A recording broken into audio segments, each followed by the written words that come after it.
जय श्री कल की माधव, जय श्री जगन्नाथ। मैं हूँ आपका अपना मित्र, भाई, बंधु, सखा और कल की भगवान का एक तुच्छ सेवक। जैसा कि आज आपने हमारी यूट्यूब वीडियो के थंबनेल में देखा, एक बहुत ही महत्वपूर्ण वीडियो आप लोगों के लिए, और दो आपके प्रश्नों के उत्तर भी इसमें लेंगे हम।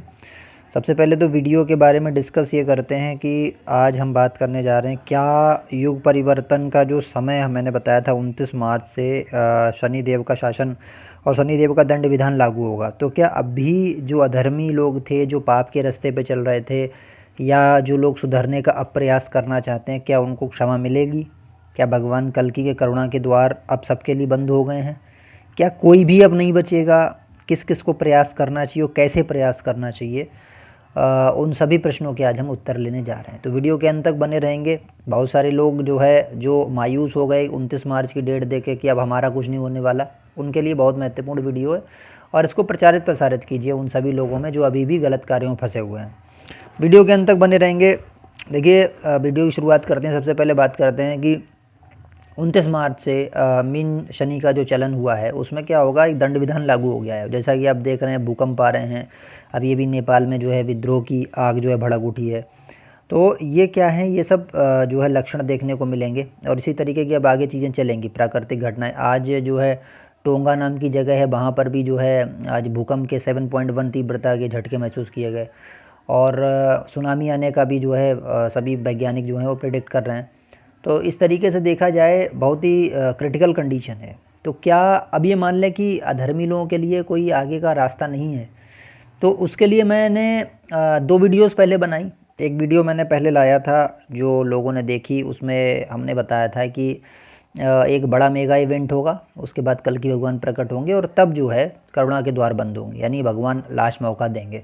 अच्छा, उसके बाद अभी मैंने रिसेंटली एक वीडियो दोबारा अपलोड की, उसमें बोला था 29 मार्च के बाद जो है करुणा के द्वार बंद हो जाएंगे और उसके बाद भगवान मौका नहीं देंगे। लेकिन मैंने दूसरी वीडियो में एक चीज़ ये बोली कि 1% लोगों के पास अब भी चांस रहेगा, जो मैंने दूसरी वीडियो अपलोड की है। तो लोगों ने कहा, सर आपने एक वीडियो में दूसरी बात कही, दूसरी वीडियो में दूसरी बात कही, तो ऐसा कैसे हो जाएगा? तो जो सेकंड वीडियो मेरी अभी रिसेंटली अपलोड है, उसको आप दोबारा एक बार जाके देखना। उसमें मैंने ये बोला है कि 1% लोगों के पास फिर भी चांस रहेगा, यानी कि 29 मार्च निकल जाने के बाद आज भी अगर आज आप अभी से प्रयास शुरू करते हैं कि भाई मैं सुधरने की कोशिश करूँगा, मैं मांसाहार नहीं करूँगा, मैं मदिरापान नहीं करूँगा, है ना, मैं परिस्त्री गमन नहीं करूँगा, या आप कहते हैं कि आप लोग जो है जुए को त्याग देंगे, है ना, या आप जो है रिश्वत, चोरी, ठगी, बेईमानी को त्याग देंगे, कोई भी अधर्म का कार्य कर रहे हैं, किसी का हक मार रहे हैं, अन्याय कर रहे हैं, वो सब आप त्यागने वाले हैं, आज से भी अगर प्रयास करते हैं, तो मैंने बोला 1% लोग बच भी सकते हैं। 1% के पास मौका है, प्रतिशत कम है, लेकिन क्यों नहीं हम 1% में आने की कोशिश करें, है ना। मैंने ये भी बोला है कि आप न्यायाधीश की टेबल पे प्रेजेंट कर दिए गए हो, आप अब आपका सारा चिट्ठा उनके सामने पहुंच चुका है, अब वो डिसाइड करेंगे, ठीक है। लेकिन जैसे मोरबी वाला एक किस्सा आया था कि मोरबी और भगवान कृष्ण का जब युद्ध हुआ था, तो मोरबी आदिशक्ति की पूजा करती थी, तो लास्ट में जब भगवान कृष्ण ने अपना सुदर्शन चक्र निकाल लिया मोरबी का वध करने के लिए, तब वहाँ आदिशक्ति प्रकट हो गई, बोली प्रभु ये हमारी भक्त है, और मोरबी को भी पहचान कराई कि ये नारायण है साक्षात कृष्ण के रूप में। तब भगवान कृष्ण ने उसको जीवन दान दे दिया था। तो ये भी हुआ है पौराणिक कथाओं में कि बिल्कुल लास्ट टाइम पे भी छोड़ा है भगवान ने, ऐसा नहीं है। लेकिन चीज़ क्या है, उसके लिए आपके प्रारब्ध बहुत ज़बरदस्त होना चाहिए, आपके पुराने प्रारब्ध अच्छे हों, आपके कर्म अच्छे हों, आपकी भक्ति धन अच्छा हो। तो हो सकता है कि अभी बहुत सारे लोग ऐसे भी हों जिनके प्रारब्ध अच्छे हों, जिन्होंने बहुत अच्छी भक्ति भी की हो, लेकिन कली के द्वारा मिसगाइड हो गए वो, है ना, और वो जो है गलत रास्ते का चयन किए जा रहे हैं। हो सकता है भगवान आपको वहाँ से निकालना चाह रहे हो, बट वो लोग निकलना नहीं चाह रहे हैं, या वो जो है बातों को अनसुना कर रहे हैं, उनको बार बार अलर्ट किया जा रहा है कि आप उस रास्ते को छोड़ दीजिए, क्योंकि भगवान उनसे प्रेम करते हैं, लेकिन वो उस चीज़ को समझ नहीं रहे हैं और उसी में घुसे हुए हैं। जैसे कर्ण को भगवान कृष्ण बहुत प्रेम करते थे, और कर्ण को चाहते भी थे कि ये अधर्म की तरफ ना रहे, लेकिन कर्ण उसको समझा नहीं, और कर्ण उनके प्रेम को बार बार डिनाई करता रहा, इग्नोर करता रहा, और लास्ट में फिर मृत्यु को प्राप्त हो गया। तो हो सकता है आपके भी प्रारब्ध अच्छे हों, आप बच सकते हो यहाँ से। तो प्रयास एक बार अवश्य करिए। मेरा कहने का मतलब ये, अगर 1% लोगों में भी अभी बचने का प्रतिशत है, तो हो सकता है बचें, क्योंकि 800 करोड़ का 1% बहुत हो गया, है ना। 800 करोड़ का 1% भी 8 करोड़ होता है। तो 8 करोड़ में आप अपना नंबर लाना चाहते हो या नहीं लाना चाहते हो, ये बहुत बड़ी चीज़ है। तो अभी भी आपके पास 1% में नाम लिखाने का मौका है, और अगर आपका मान लीजिए नहीं भी बचे, आप मान लीजिए कि आप 1% में नहीं आए, आप फिर भी आप चले गए, ठीक है, आपके प्रारब्ध अच्छे नहीं हुए, आपकी भक्ति धन अच्छा नहीं हुआ और आपने प्रयास किया, तो उस प्रयास के फिर एवज़ में आपको मिलेगा क्या? मान लीजिए सपोज़ आप नहीं बचे, तब भी क्या होगा, लास्ट समय में भी जो भगवान की भक्ति में लग जाता है उसको फिर अच्छा लोक दे दिया जाता है, जैसे स्वर्ग लोक मिल गया, फिर उसके बाद अगला जन्म उसका अच्छा दे दिया जाता है, ऐसे मानव जन्म उसको मिल गया, तो कम से कम परलोक और अगला जन्म तो सुधर जाएगा। और हो सकता है आप लास्ट समय में अभी साल 2 साल में जो आप साधना करके जाएं, अच्छे कर्म करके जाएं, पश्चाताप करके जाएं अपने पापों का, तो ये भी हो सकता है कि आने वाले 1000 वर्ष के सतयुग में आपको दोबारा पृथ्वी पर जो अच्छे परिवार में जन्म दे दिया जाए, है ना, अच्छे जो है आप अच्छे किसी विद्वान फैमिली के अंदर पैदा हों और फिर से आप भगवान की भक्ति से अट्रैक्ट किए जाएँ। भगवान कृष्ण गीता में यही कहते हैं।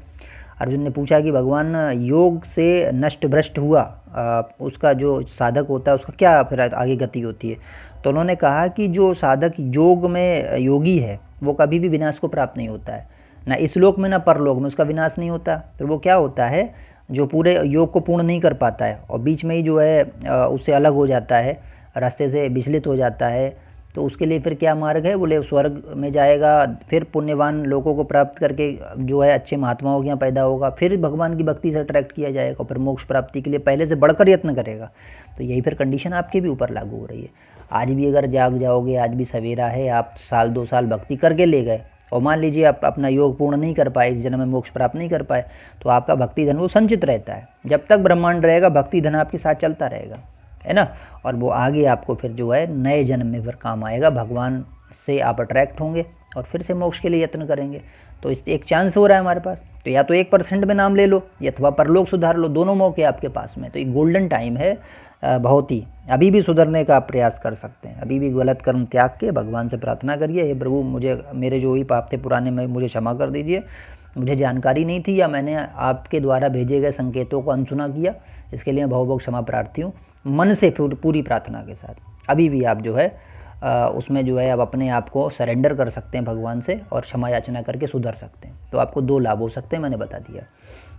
अच्छा, दूसरी बात, मैंने भी पीछे लाइव में बोला था कि अश्वत्थामा जी सबको दर्शन दे रहे हैं साधु वेश में, तो उस पर हमें एक भक्त ने बताया कि कुछ ठग भी ऐसे घूम रहे हैं। तो मैं आपको अलर्ट करना चाहता हूँ, अगर किसी साधु के वेश में कोई पैसे ठगने वाला आदमी आ जाए तो फिर उसको बिना पकड़वाए छोड़िए भी मत, क्योंकि हिंदू धर्म के वेश में कुछ बहरूपिये भी घूम रहे हैं, है ना। मैंने कहा था अश्वत्थामा जी आ रहे हैं, 6-7 फीट उनकी हाइट है, लंबे चौड़े हैं, रुद्राक्ष की माला डाले हुए हैं, और कैसे था। तो मैंने कहा मतलब वो बहुत सारे लोगों को मैंने सुना ऐसे ऐसे घटनाएं हुई हैं, लेकिन कुछ अभी मेरे भाई ने मुझे मेल किया, उसने बोला कि 2-3 हज़ार ठग के किसी से ले गया। तो ऐसे नहीं, ठगने वाला कोई व्यक्ति दिख जाए या ऐसा कोई व्यक्ति, उसको तुरंत पुलिस के हवाले करी। तो चौकन्ने भी रहना, अलर्ट भी रहना, क्योंकि कली का जाल है ये। साधु वेश में रावण भी आया था, ठीक है। तो मैंने ये मैसेज आपको ज़रूर देना समझा। दूसरी बात, कल्कि डिसाइपल नाम का जो चैनल है, मैंने पिछली लाइव में उनकी तारीफ़ कर दी थी कि वो भगवान कल्कि का प्रचार कर रहे हैं। तो वो कह रहे थे हमारे भाई की कल्कि डिसाइपल ने पहले वीडियोस में मतलब कुछ और बोला है ना, वो कल्कि जी के बारे में मतलब कुछ और राय रखते थे, आज वो कुछ और राय रखते हैं, तो उस पर आपका नाम ख़राब होगा, ऐसे लोगों का सपोर्ट मत करिए। तो उनके लिए बताना चाह रहा हूँ, कल्कि डिसाइपल हुए, चाहे कल्कि वानी साहब हुए, चाहे वायरल उड़ीसा साहब हुए, चाहे सत्या भांजा हुए, इन लोगों को मैं पर्सनली नहीं जानता हूँ, ना मेरा इनसे कोई लेना देना है, ठीक है। बस ये है कि मैं इनकी वीडियोस देखता हूँ, कहीं ना कहीं कुछ अच्छी चीज़ें अगर ये पेश करते हैं तो मैं उसके बदले उनकी तारीफ़ कर देता हूँ। देखो, प्लस माइनस पॉइंट हर तरफ है, ठीक है, हर इंसान के अंदर है।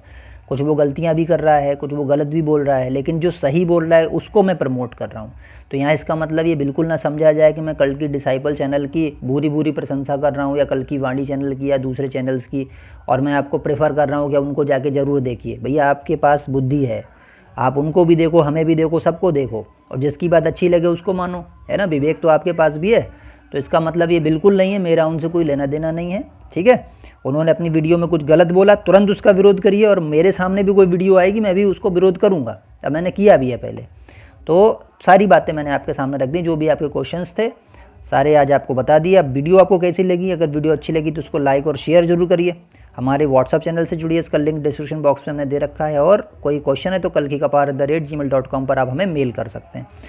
मिलते हैं आपसे नेक्स्ट वीडियो में। जय श्री कल्कि माधव, जय श्री जगन्नाथ, जय श्री पंचका, जय श्री सत्यनारायण।